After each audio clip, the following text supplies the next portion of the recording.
Nintendo continues to celebrate Kirby's 30th anniversary by releasing this brand new Kirby game, Kirby's Dream Buffet, a Fall Guys ripoff, which I don't actually think it's like Fall Guys. You race your Kirbys, you play a mini game with your Kirbys, and you play battle royales with your Kirbys. But is this game worth the $15 asking price?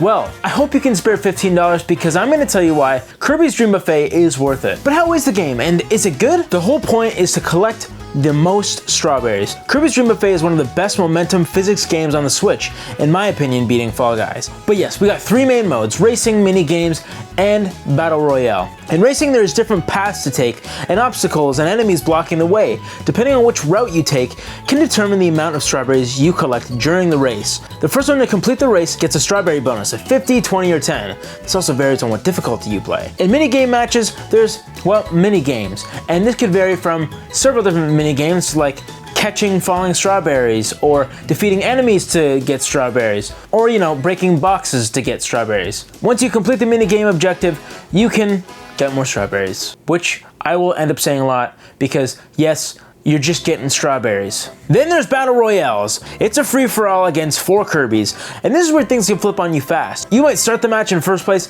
and then you'll end up in last place, which happened to me several times. But overall, the gameplay is magnificent, and the feeling is great with the 3D rolling. My only complaint, gameplay-wise, is that it may feel off or like it's hard to control at first, but eventually you'll get the hang of it. Something else that's amazing about this game is the graphics. The graphics look amazing for a Switch game. The glossy glass, the matte finish on the frosting with the tad glow, the obvious jiggliness, and the physics of the main man Kirb, and of course, the shimmering on the fork. The graphics made the game more immersive and enjoyable.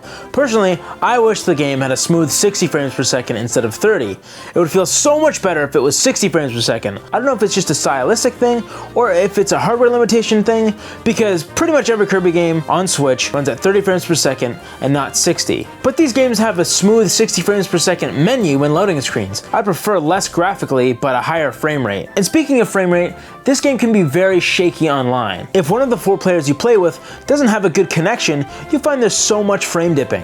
And in that case, you might as well just play offline because the experience is so much better, because you don't need to worry about the connection. But aside from the great graphics and the decent frame rate, I really think this game would be more beneficial on a more powerful console. But obviously Nintendo only gives us one option, and that's the Switches. Where's the Switch Pro at? I don't know. Now let's talk about multiplayer, because that is one of the main focuses of this game. There's a few ways you could go about it. You could have a guest play split screen with you, or you can join private lobbies with your friend. Split screen is a great way for a sibling or a friend to play with you. The guests that you play with on your console can't log into their Nintendo account, so they can't rank up their Kirby on multiple Switches. But that's pretty much my only complaint about local multiplayer. But let's go back to the main question. Is it worth $15? Or some other numbers in other currencies? Is it worth that price? And I think that's the main question that most people are asking, because this seems like a free-to-play game like Fall Guys or Fortnite. What's the value? Well, here's the thing. It could have been free-to-play, but this game is so much better because it isn't free-to-play. Let me explain. Kirby's Dream Buffet makes it easier to rank up and unlock things. The driving reason why you play it is to unlock colors, costumes, stages, music tracks, and treats. If it was free-to-play, I don't think that would be the case. With most free-to-play games, you're stuck with the basic skin, weapon, whatever it may be, but unless you're paying for those new skins or cosmetics, it's extremely difficult to upgrade your character. The reason Kirby's Dream Buffet works so well is the fact that you don't need to pay an absurd amount of money to unlock tons of cosmetics. And while we're on the topic of play online, you don't need to play online at all. You can unlock every single costume cosmetic for Kirby offline, which is great. Plus, the only bonus to play online is that you can rank up a little faster. But you can rank up faster during a Grand Prix offline. It's just a little bit faster if you play online, and it might be more challenging to you online.